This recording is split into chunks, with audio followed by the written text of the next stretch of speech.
नमस्कार, मैं आपके साथ प्रियंका शर्मा। आप सभी का स्वागत है IIMT न्यूज के खास कार्यक्रम में, जहां आज हम चर्चा करेंगे बसंत पंचमी के पर्व और इसकी धार्मिक और सांस्कृतिक महत्व पर। हमारे साथ है लोक एवं कबीर गायन के प्रख्यात गायक डॉक्टर गजेंद्र पांडे जी।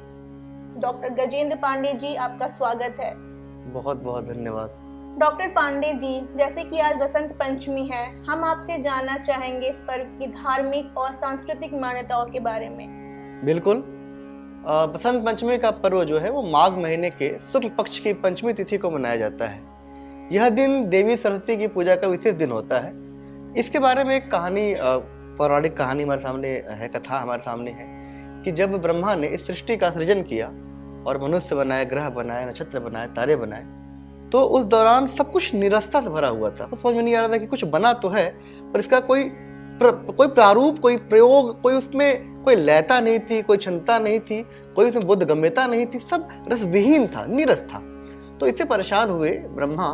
तो कहा जाता है कि ब्रह्मा ने अपने कमंडल से जब जल छिड़का तो उसे माता सरस्वती उत्पत्ति हुई, उनकी माता की उत्पत्ति होती है, जो संगीत और ज्ञान की अधिष्ठात्री देवी हैं। तो उन्होंने जब वीणा बजाया तो पूरी सृष्टि जो है वो झंकृत हो गई और वह एक लय, ताल, सुर और एक लय में चलने लगी और पूरी की पूरी जो संरचना है अपने आप में एक अनूठी संरचना बन गई। इसीलिए माता सरस्वती को ज्ञान और संगीत का देवी भी कहा जाता है।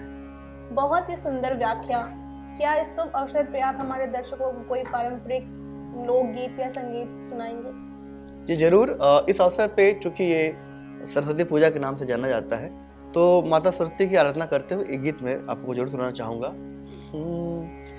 तिमिर सिंधु हर ले, हे माँ जगमग जग ये सकल कर दे। तिमिर सिंधु हर ले, हे माँ जगमग जग ये सकल कर दे। पथवालोकित हो सब जन का, पथवालोकित हो सब जन का। सत्य मार्ग पे ही चल जाए, सत्य मार्ग पे ही चल जाए। वर दे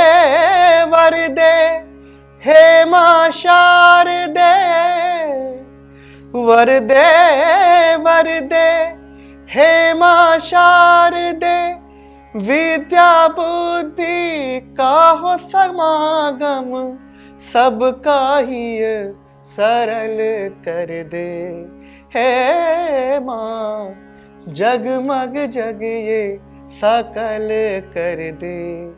तिमिर सिंधु हर ले, हे माँ जगमग जग ये सकल कर दे। वाह, बहुत ही सुंदर सुनाया आपने। अब हम आपसे ये जानना चाहेंगे कि इस पर्व को भारत के विभिन्न हिस्सों में कैसे मनाया जाता है? जरूर। यह जो पर्व है पूरे भारतवर्ष में मनाया जाता है। पंजाब में इसे सरसों का त्योहार कहा जाता है, वही बंगाल, उड़ीसा और उत्तर प्रदेश में सरस्वती पूजा के नाम से इस पर्व को हम मनाते हैं। और खासकर उत्तर भारत में आप देखेंगे तो इस दिन पीले पकवान लोग बनाते हैं, खाते हैं, पीले रंग का वस्त्र धारण करते हैं और माता सरस्वती की जो आराधना करते हैं, पूजा पाठ भी करते हैं, उसमें पीले फलों का प्रयोग किया जाता है, पीले पुष्प वहाँ अर्पित किए जाते हैं। तो ये पूरा जो बसंत का जो एक एटमॉस्फेयर है, जिसे कह सकते हैं, एक परिवेश है, वो पूरा का पूरा आपको इस त्योहार के अंतर्गत दिखाई देगा। बिल्कुल सही कहा आपने। बसंत पंचमी को प्रकृति के उत्सव के रूप में भी देखा जाता है। इस समय प्रकृति भी बसंत रंग के रंग में रंग जाती है। जी बिल्कुल। यह ऋतु परिवर्तन का संकेत है। खेतों में आप देखेंगे तो फसल लहलहा होते हैं। इसके अलावा आप देखेंगे तो सरसों के जो पेड़ हैं, उसके जो पौधे हैं, पुष्प है, उसमें पीले पीले पुष्प लग जाते हैं और पूरी जो धरती है वो एक मदमस्त होके एक सुभग संकेत हमें देती है। आप देखेंगे तो आमों में बौर लग जाते हैं, जो पौधे हैं, जो पेड़ पौधे हैं, जिन्होंने पतझड़ में अपने पत्ते गिरा रखे होंगे, उनमें नए नए कोपले आ जाती हैं। तो कुल मिला के आप देखेंगे तो एक नवीनता का प्रसार आपको इस पूरे बसंत में दिखाई देगा। इससे जुड़ा एक प्रसंग मुझे याद आ रहा है कि जो भारत की जो धार्मिक और सांस्कृतिक विरासत है, उस सांस्कृतिक विरासत में एक बहुत बड़ा महत्वपूर्ण योगदान दिया था आमिर खुसरो ने। उन्होंने अपने गुरु के लिए एक पद लिखा था जो बड़ा ही प्रेम से पूरे उत्तर भारत में गाया जाता है। वो पद मैं भी आपको सुनाना चाहूंगा।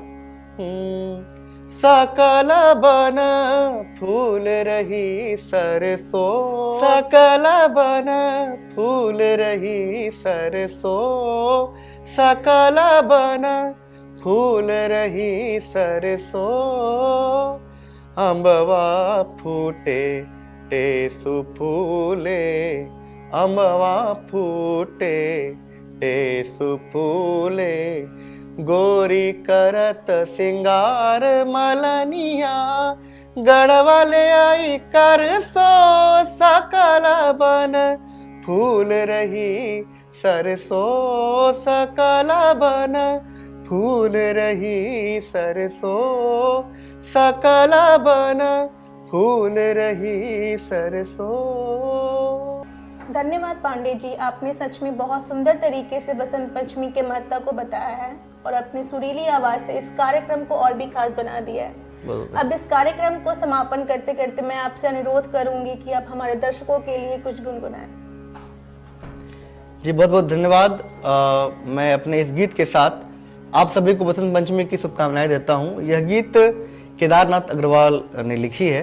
ये गीत है हवा हूँ हवा मैं बसंती हवा हूँ, सुनो बात मेरी अनोखी हवा हूँ। बहुत बहुत धन्यवाद। वाह, इसी मधुर संगीत के साथ मैं इस कार्यक्रम को यहीं समाप्त करती हूँ। आप सभी को बसंत पंचमी की हार्दिक शुभकामनाएं।